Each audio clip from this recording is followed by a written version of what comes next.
أعوذ بالله من الشيطان الرجيم. بسم الله الرحمن الرحيم.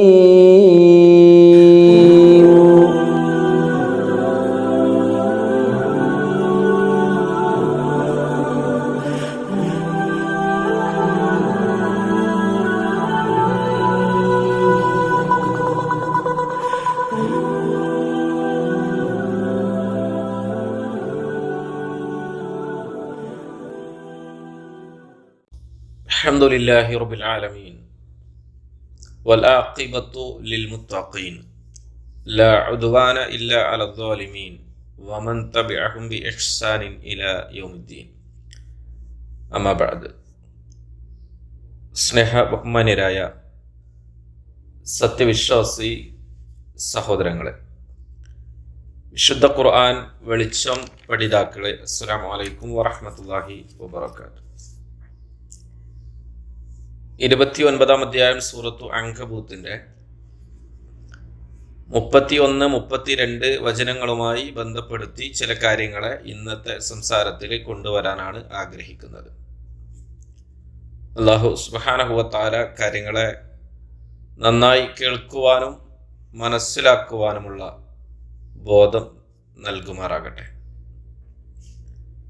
ലൂത്ത് നബി അലൈഹിസ്സലാത്തു വസ്സലാം തൻ്റെ ജനതയുടെ നിഷേധത്തിൻ്റെ കാഠിന്യവും കുത്തഴിഞ്ഞ ലൈംഗിക വൃത്തികേടും അവസാനം അള്ളാഹുവിൻ്റെ ശിക്ഷയെ വരെ വെല്ലുവിളിക്കുന്ന രംഗങ്ങളൊക്കെ ഉണ്ടായപ്പോൾ ആ ജനതയ്ക്കെതിരെ അള്ളാഹുവിനോട് സഹായം തേടിയതുമായി ബന്ധപ്പെട്ടാണ് തൊട്ട് മുമ്പേ നാം അവസാനിപ്പിച്ചത്.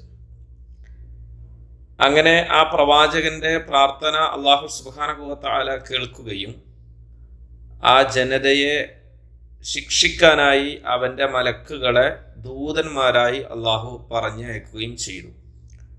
അതുമായി ബന്ധപ്പെട്ട ഏതാനും ചില കാര്യങ്ങളെയാണ് തുടർന്നു വരുന്ന വചനങ്ങളിലൂടെ അള്ളാഹു പ്രസ്താവിക്കുന്നത്, വ്യക്തമാക്കി തരുന്നത്. വചനം 31 നമ്മൾ വരുമ്പോൾ, വലമ്മ ജാഅത് റുസുലുന ഇബ്രാഹിമ ബിൽ ബുഷ്റ, ഇബ്രാഹിം നബിയുടെ അടുക്കൽ സന്തോഷ വാർത്തയുമായി നമ്മുടെ ദൂതന്മാർ ചെന്നപ്പോൾ എന്ന് പറയുന്ന വചനഭാഗം. ഇവിടെ നമ്മൾ മനസ്സിലാക്കേണ്ടത്, അല്ലാഹു സുബ്ഹാനഹു വ തആല നിയോഗിക്കപ്പെട്ട ദൂതന്മാർ എന്നത് പ്രവാചകന്മാരല്ല, മറിച്ച് മലക്കുകളായിരുന്നു എന്നുള്ളതാണ്. വിശുദ്ധ ഖുർആൻ മലക്കുകളെയും റസൂൽ എന്ന് വിശേഷിപ്പിക്കുന്നുണ്ട്, പ്രവാചകന്മാരെയും റസൂൽ എന്ന് വിശുദ്ധ ഖുർആനിലൂടെ വിശേഷിപ്പിക്കുന്നുണ്ട്. ഇവിടെ പറഞ്ഞ റസൂൽ, ദൂതന്മാർ എന്നുള്ളത് ഒന്നിലധികം മലക്കുകള് മനുഷ്യരൂപത്തില് ഇബ്രാഹിം നബി സല്ലല്ലാഹു അലൈഹി വസല്ലം, ഇബ്രാഹിം നബി അലൈഹി സ്വലാത്തു വസ്സലാമിന്റെ അടുക്കിലേക്ക് ചെന്നിരുന്നു എന്നുള്ളതാണ്. അപ്പൊ മലക്കുകളെയാണ് ഇവിടെ ഈ അർത്ഥത്തിൽ സൂചിപ്പിക്കുന്നത്. മനുഷ്യവേഷത്തിൽ വന്ന അതിഥികളായി ഇബ്രാഹിം നബിയുടെ വീട്ടിൽ വന്നിട്ടുള്ള മലക്കുകൾ. ഈ കാര്യത്തെ വിശുദ്ധ ഖുർആൻ മറ്റൊരു അധ്യായത്തിൽ സംസാരിക്കുന്നിടത്ത് പറയുന്നുണ്ട്, അവർക്ക് വേണ്ടിയിട്ട് ഇബ്രാഹിം നബി ഇജ്ലിൻ ഹനീദ്, നല്ല ഒരു കാളക്കുട്ടിയൊക്കെ പൊരിച്ച് നൽകുന്നതും.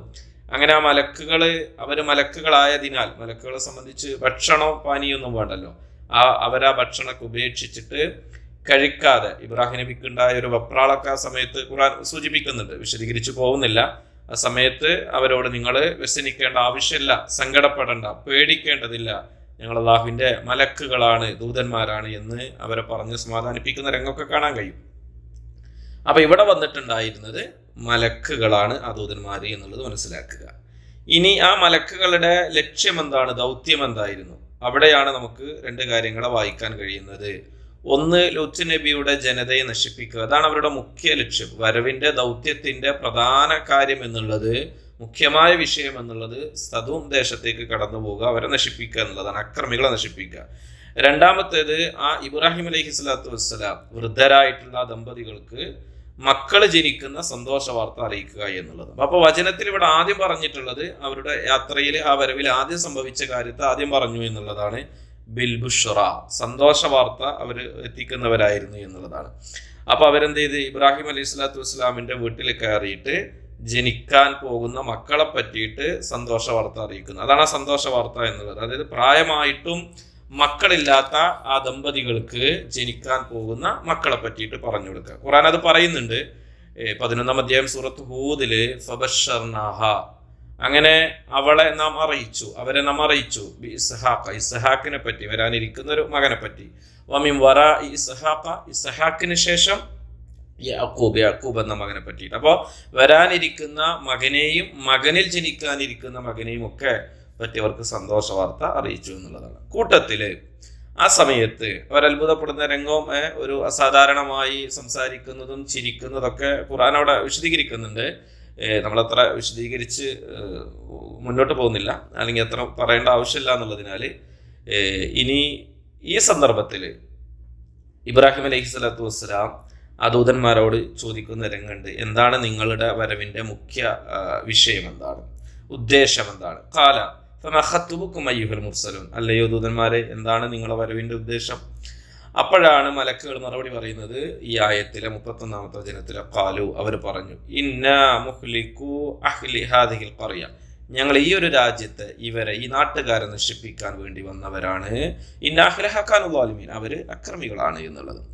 അപ്പോൾ ഞങ്ങൾ ഈ രാജ്യക്കാരെ നശിപ്പിക്കാൻ വേണ്ടി വന്നവരാണ് എന്നാണ് അവർ പറഞ്ഞത്. ഇബ്രാഹിം നബിയുടെ വീട്ടിൽ വെച്ച് ഈ രാജ്യക്കാരെ നശിപ്പിക്കാൻ വേണ്ടി എന്ന് പറയുമ്പോൾ മുഫസ്സിറുകൾ അതിനെ വിശദീകരിക്കുന്നത് പ്രകാരമാണ്. ഇബ്രാഹിം അലൈഹിസ്സലാത്തു വസ്സലാം അദ്ദേഹത്തിന്റെ സമകാലികനായ പ്രവാചകൻ തന്നെയാണല്ലോ ലൂത്ത് അലൈഹിസ്സലാത്തു വസ്സലാം. മാത്രമല്ല അദ്ദേഹമായിട്ട് ഇബ്രാഹിം നബിയുടെ ദേശമായ ഹിബ്രോൻ, ഫലസ്തീനിലെ ഹിബ്രോനിൽ നിന്ന് തൊട്ടടുത്തുള്ള സദൂം ദേശത്താണ് അദ്ദേഹം നിയോഗിക്കപ്പെട്ടിട്ടുള്ളത്. അപ്പോൾ ഈ ഹിബ്രോൻ എന്നുള്ളത് ഒരു ഉയർന്ന പ്രദേശമാണ്. മദീനത്തു ഖലീൽ എന്നൊക്കെ അതിന് പേരുണ്ട് എന്നുള്ളതാണ്. ഖലീലുല്ലാഹി അലൈഹി സ്വലാത്തു വസ്സലാമിന്റെ പട്ടണം എന്ന അർത്ഥത്തിലൊക്കെ. അപ്പോൾ ഈ കുറച്ചൊക്കെ ഉയർന്ന പ്രദേശമായ ഹിബ്രോനിൽ നിന്ന് നോക്കുന്ന ദൂരത്ത് തന്നെ, അല്ലെങ്കിൽ നോക്കെത്തുന്ന ആ ദൂരത്ത് തന്നെയുള്ള ഒരു പ്രദേശമാണ്, താഴ്ന്ന പ്രദേശമാണ് സദൂം ദേശം എന്നുള്ളത്. അപ്പൊ ആ സദൂം ദേശത്ത് എങ്ങനെ ഹിബ്രോണിൽ നിന്ന് കേവലം എങ്ങനെ ചൂണ്ടി പറയാനുള്ള ദൂരേ ഉള്ളൂ എന്നാണ്. അതുകൊണ്ടാണ് അവർ ആ നിലക്ക് ഈ ഒരു ദേശത്തെ ഇന്ന് ഇബ്രാഹിം അലൈഹി സ്വലാത്തു വസ്സലാമിന്റെ ഹിബ്രോണിലുള്ള വീട്ടിൽ വെച്ചിട്ട് ഈ സദൂമിനെ ഉദ്ദേശിച്ച് ഇപ്രകാരം പറഞ്ഞിട്ടുള്ളത് എന്നുള്ളതാണ്. അതായത് അത്ര അടുത്ത് ക്ലോസ് ആയിട്ട് നിൽക്കുന്ന രണ്ട് സ്ഥലങ്ങൾ, രാജ്യങ്ങളായിരുന്നു എന്നുള്ളതാണ് മനസ്സിലാക്കാൻ സാധിക്കുന്നത്. അത് നമ്മൾ പലസ്തീൻ്റെ ഭൂപ്രകൃതിയുമായി ബന്ധപ്പെട്ടൊക്കെ പഠിക്കുമ്പോൾ അത് കൃത്യമായിട്ട് മനസ്സിലാക്കാനും സാധിക്കുന്നുണ്ട് എന്നുള്ളതാണ്. അപ്പോൾ അവർ ഈ നിലക്ക് ഈ ഒരു മറുപടി അതുകൊണ്ടാണ് പറഞ്ഞു എന്നുള്ളതാണ്. അപ്പോൾ ഈ ഒരു അവസരത്തിൽ സദൂം ദേശക്കാരെ നശിപ്പിക്കാൻ പോകുന്നു എന്ന് കേട്ടപാടെ ഇബ്രാഹിം അലൈഹി സ്വലാത്തു വസ്സലാം അതിനോടുള്ള ഒരു വിയോജിപ്പ് അവിടെ രേഖപ്പെടുത്തുന്നുണ്ട് എന്നാണ്. അതിനെ അദ്ദേഹം എതിർക്കുകയും ദൈവദൂതന്മാരോട് തർക്കിക്കുകയും ഒക്കെ ചെയ്തു എന്നുള്ളതാണ് വിശുദ്ധ ഖുർആൻ സൂചിപ്പിക്കുന്നത്. ഈ ജാദിലുന, അദ്ദേഹം നമ്മോട് തർക്കിച്ചു. ഫി ഖൗമി ലൂത്ത്, മലക്കുകളോട് തർക്കിച്ചു ഈ ലൂത്ത് നബിയുടെ ജനതയുടെ വിഷയത്തിൽ എന്നുള്ളതാണ്. സൂറത്ത് ഹൂദിൽ അത് പറയുന്നുണ്ട്. അപ്പോൾ ഇവിടെ സ്വാഭാവികമായും ഇബ്രാഹിം നബി എന്തുകൊണ്ട് തർക്കിച്ചു എന്ന് നമ്മളിങ്ങനെ പരതുമ്പോൾ നമുക്ക് മനസ്സിലാക്കാൻ കഴിയുന്നത്, ഒന്ന്, അദ്ദേഹം ആ ജനത ഇനിയും നന്നാവുമെന്നൊരു പ്രതീക്ഷ അദ്ദേഹത്തിനുള്ളതിനാലാവാം. മാത്രമല്ല അദ്ദേഹത്തിന്റെ തന്നെ തൊട്ടടുത്തൊരു അയൽ പ്രദേശമാണ് ഈ സദൂം എന്നുള്ളത്. മാത്രമല്ല അദ്ദേഹത്തിന്റെ തന്നെ അനന്തിരവനായ ലൂത്ത് അലൈഹി സ്വലാത്തു വസ്സലാം, അദ്ദേഹം കുടുംബവും ആ ദേശത്തുണ്ട്, അദ്ദേഹമായിട്ട് ഒരു പ്രവാചകനാണ്. അങ്ങനെയൊക്കെയുള്ള ഒരു ദേശത്തെ നശിപ്പിക്കുക എന്ന് കേൾക്കുമ്പോഴുണ്ടാകുന്ന ഒരു മാനുഷികമായ ഒരു പ്രതികരണം എന്ന നിലക്ക് ഇബ്രാഹിം അലൈഹി സ്വലാത്തു വസ്സലാം അല്ലെങ്കിൽ അദ്ദേഹത്തിൽ നിന്ന് വന്നതാണ് ആ ഒരു തർക്കവും അല്ലെങ്കിൽ ആ ഒരു വിയോജിപ്പും എന്നൊക്കെ നമുക്ക് മനസ്സിലാക്കാൻ സാധിക്കുന്നത്. അങ്ങനെ മനുഷ്യന്മാർ ഇങ്ങനെയാണല്ലോ, ഒരാളുടെ കാര്യത്തിൽ ശിക്ഷ നടപ്പാക്കണമെന്ന് എല്ലാവരും ആഗ്രഹിച്ച് അയാൾ ആ കുറ്റവാളിയിൽ ശിക്ഷ നടപ്പാക്കി കഴിഞ്ഞാൽ സ്വാഭാവികമായും അയാളോടുണ്ടാകുന്ന മനുഷ്യർക്ക് ഉണ്ടാകുന്ന ഒരു സഹതാപവും ഒരു സങ്കടവും ഒക്കെ ഉണ്ടാവുമല്ലോ. ശരിക്കും അയാൾ കുറ്റവാളിയാണ്, ആ ശിക്ഷ തീർച്ചയായും അദ്ദേഹത്തിന്റെ പേരിൽ സംഭവിക്കേണ്ടത് തന്നെയാണ്. അങ്ങനെ സംഭവിച്ചൊക്കെ കഴിഞ്ഞാൽ പിന്നെ ഉള്ളിലുണ്ടാവുമല്ലോ ഒരു ചെറിയ സങ്കടവും കാര്യങ്ങളൊക്കെ പോലെ. അതൊരു മാനുഷികമായ ഒരു വികാരം എന്നുള്ളതാണ്. അങ്ങനെയുള്ള ഒരു വികാര പ്രകടനം ഇവിടെ ഇബ്രാഹിം അലൈഹി സ്വലാത്തു വസ്സലാം നടത്തി എന്നുള്ളതാണ് മനസ്സിലാക്കാൻ കഴിയുന്നത്. മാത്രമല്ല ഖുർആൻ അതിലേക്ക് അങ്ങനെയുള്ള ഒരു ചിന്തയിലേക്ക് ചേർത്ത് വെക്കുന്ന വചനവും ഉണ്ട് എന്നുള്ളതാണ്. എന്താണ്? അദ്ദേഹത്തിന്റെ വിഷയത്തിൽ അദ്ദേഹം ഏറെ സഹനശീലനായിരുന്നു, അതുപോലെ തന്നെ അദ്ദേഹം അനുകമ്പയുള്ള ആളായിരുന്നു. ലഹലീമുൻ അവ്വാഹുൻ മുനീബ് എന്നൊക്കെ പറയുന്നുണ്ട് അദ്ദേഹം. അപ്പൊ അങ്ങനെയുള്ള ഒരു നല്ല സോഫ്റ്റ് മനസ്സിന്റെ ഉടമയായിരുന്നു ഇബ്രാഹിം അലൈഹി സ്വലാത്തു വസ്സലാം. ആയതിനാലാണ് അദ്ദേഹം ഇങ്ങനെയൊക്കെ ആ മലക്കുകളോട് തർക്കിച്ചിട്ടുണ്ടാവുക എന്ന് നമുക്ക് മനസ്സിലാക്കാം. ഏതായിരുന്നാലും അദ്ദേഹത്തിൻ്റെ ഒരു മറുപടി എന്ന നിലയ്ക്ക് ഈ സന്ദർഭത്തിൽ മലക്കുകൾ പറഞ്ഞിട്ടുള്ളത്, അതായത് ആ തീരുമാനത്തിൽ ഉറച്ചിട്ട് അദ്ദേഹം ഒരു കൃത്യമായ മറുപടി നൽകുകയാണ്. ഒരിക്കലും ഇത് മാറ്റല്ല എന്ന് പറയുന്നുണ്ട്. ഇബ്രാഹിം നബിയെ വിളിക്കാണ് അവർ. അൻഹാദ, ഈ പറഞ്ഞതിൽ നിന്ന് അല്ലെങ്കിൽ ഈ തർക്കത്തിൽ നിന്ന്, ഞങ്ങളോട് ഈ ചോദ്യ ഉത്തരം സംശയമൊക്കെ ഉണ്ടല്ലോ, ഈ ശിക്ഷ ഒഴിവാക്കാൻ വേണ്ടിയിട്ടുള്ള സംസാരം, അതിൽ നിന്ന് താങ്കൾ പിന്നോട്ട് പോയിക്കൊള്ളുക, മാറിക്കൊള്ളുക. ഇനഹു ഖദ് ജാഅ അംറു റബ്ബിക്, ഇത് തീർച്ചയായും രക്ഷിതാവിൻ്റെ കൃത്യമായ വന്നു കഴിഞ്ഞ തീരുമാനം തന്നെയാണ്. ഖദ് ജാഅ, അത് വന്നിട്ടുണ്ട്, ഉറപ്പാണ് ആ കാര്യത്തിൽ. വഇന്നഹും ആതീഹിം അദാബുൻ, അവർക്ക് ആ ശിക്ഷ വരിക തന്നെ, സംഭവിക്കുക തന്നെ ചെയ്യും. ഗൈറു മർദൂദ്, ഇനി അത് റദ്ദാക്കൂല. അപ്പോൾ സംസാരം വെറുതെ സംസാരിക്കേണ്ട ആവശ്യമില്ല എന്ന് പറഞ്ഞ് ഇബ്രാഹിം അലൈഹി സ്വലാത്തു വസ്സലാമിനെ അതിൽ നിന്ന് അവർ പിന്മാറ്റുന്ന ഒരു സംഗതിയാണ് കാണുന്നത് എന്നുള്ളതാണ്. അപ്പോൾ ഈ സന്ദർഭത്തിൽ ഇബ്രാഹിം അലൈഹി സ്വലാത്തു വസ്സലാം സ്വാഭാവികമായും ചോദിച്ചിട്ടുണ്ടാവുന്ന മറ്റൊരു ചോദ്യം എന്ന നിലക്കാണ് ഈ സൂറത്ത് അങ്കബൂത്തിന്റെ 32-ാമത്തെ വചനം നമുക്ക് വായിക്കാൻ കഴിയുന്നത്. അദ്ദേഹം ആ സമയത്ത് ഒന്നുകൂടെ ചോദിച്ചു എന്നാണ്, പിന്മാറാനൊക്കെ പറയുമ്പോൾ. ഖാല ഇന്ന ഫിഹാ ലൂത്തൻ, അവിടെ ലൂത്ത് നബി അലൈഹി സ്വലാത്തു വസ്സലാം ഉണ്ടല്ലോ. അതായത് നിങ്ങൾ എങ്ങനെ അവരെ നശിപ്പിക്കുക, അല്ലെങ്കിൽ അദ്ദേഹത്തെ ആ ശിക്ഷയിൽ ഉൾപ്പെടുത്താനാണോ നിങ്ങൾ വിചാരിക്കുന്നത്? അദ്ദേഹം കുറ്റവാളിയല്ലല്ലോ. ലൂത്ത് നബിയും അദ്ദേഹത്തിന്റെ ആളുകളൊക്കെ അവിടെ ഉണ്ടല്ലോ. അതായത് വിശ്വാസികളായ, അക്രമികളല്ലാത്ത, അള്ളാഹുവിന്റെ ദാസന്മാരായ, അള്ളാഹു തന്നെ തെരഞ്ഞെടുത്ത പ്രവാചകനായി നിയോഗിക്കപ്പെട്ട ഒരു പ്രവാചകന് കുടുംബം, അദ്ദേഹത്തിൽ വിശ്വസിച്ച ആളുകളൊക്കെ, ന്യൂനപക്ഷമാണെങ്കിലും അങ്ങനെയുള്ള ആളുകളൊക്കെ ഉണ്ടല്ലോ. അപ്പൊ നിങ്ങളെങ്ങനെയാണ് അവിടെ ശിക്ഷ നടപ്പാക്കുക എന്ന അർത്ഥത്തിൽ അദ്ദേഹം ഒരു സംശയം കൂടി ഉന്നയിച്ചു എന്നുള്ളതാണ്. അപ്പൊ അതിനുള്ള മറുപടിയാണ് ഖാലു, മാലാഖമാര്, ദൂതന്മാര് പറഞ്ഞു, നഹ്നു അഅലമു ബിമൻ ഫിഹാ, ഞങ്ങൾക്കറിയാം അവരിൽ ആരൊക്കെ ഉണ്ട് എന്നുള്ളത്. അഅലം, ഞങ്ങൾക്ക് നന്നായി അറിയാം, ഏറ്റവും അറിയാം. അവിടെ അങ്ങനെ പറയാൻ കാരണം ഇബ്രാഹിം അലൈഹി സ്വലാത്തു വസ്സലാമിനേക്കാൾ ഞങ്ങൾക്ക് ആ വിഷയം നന്നായിട്ട് അറിയാം. അതുകൊണ്ട് തന്നെയാണ് അതിനൊരു വിശദീകരണം. അപ്പൊ ആരെ രക്ഷിക്കണം, ആരെ ശിക്ഷിക്കണം, ആരാണ് അവിടെ അക്രമികൾ, ആരാണ് അവിടെ അക്രമം ചെയ്യാതെ ജീവിക്കുന്നത്, അള്ളാഹുവിന് വിധേയപ്പെട്ട് ജീവിക്കുന്നവരാരാ, അള്ളാഹുവിന്റെ ശിക്ഷയെ പോലും കൊഞ്ഞനം കുത്തി പരിഹസിച്ച് വെല്ലുവിളിക്കുന്നവരാരാ. ഇതൊക്കെയാണല്ലോ അവരുടെ മോശത്തരങ്ങൾ, ഇതൊക്കെയാണ് അവരുടെ അധാർമികതകൾ. ലൈംഗികമായ കുത്തഴിഞ്ഞ ജീവിതം നയിക്കുന്നവരാരാ, അഫാഹിഷത്തിന്റെ ഉടമകളാരാ, അതിന്റെ അനുയായികളാരാ, അതൊക്കെ ഞങ്ങൾക്ക് കൃത്യമായിട്ട് അഅലമു, ഞങ്ങൾക്കറിയാം. അഅലമുവിന്റെ വിശദീകരണമാണ് അടുത്ത 3-4 വാക്കുകൾ മലക്കുകൾ വിശദീകരണം നൽകിയതാണ്. അദ്ദേഹത്തിന്റെ സംശയം ഒരു ലേശമന്യേ അതിനവശേഷിപ്പിക്കാത്ത വിധത്തില്, ഒരു ലേശം പോലും അവശേഷിപ്പിക്കാത്ത വിധത്തില് മറുപടി കൊടുത്തു. ലനുനജ്ജിയന്നഹു,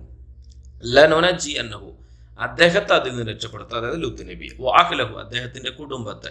ഈ കുടുംബം എന്നുള്ളത് അദ്ദേഹത്തിന്റെ വീട്ടിലുള്ള ആളുകളും അതല്ല, അദ്ദേഹത്തിൽ വിശ്വസിച്ച ആളുകളെ കൂടെ ഉൾപ്പെടുത്തിയിട്ടാണ് അഹ്ല്, ആളുകൾ എന്ന് പറഞ്ഞിട്ടുള്ളത് എന്നുള്ളതാണ്. ഖുർആൻ അങ്ങനെ പ്രയോഗിക്കുന്നുണ്ട്, അഹ്ല് എന്ന് പറഞ്ഞ വിശ്വാസികൾ എന്നുള്ള അർത്ഥത്തിൽ. ഇല്ലംറഅത്തുഹു, പക്ഷെ കുടുംബത്തില്, അദ്ദേഹത്തിന്റെ വീട്ടുകാരില്, അഹ്ലുകളിൽ അദ്ദേഹത്തിന്റെ ഭാര്യ ഉൾപ്പെടൂല. കാനത്ത് മിനൽ ഗാബിരീൻ, അവള് ആ ശിക്ഷയിൽ അവശേഷിക്കുന്ന, ഉൾപ്പെടുന്ന, അകപ്പെടുന്നവരിൽ തന്നെ ഉണ്ടായിരിക്കും. അപ്പോൾ ഒരു കൃത്യമായ വിശദീകരണം.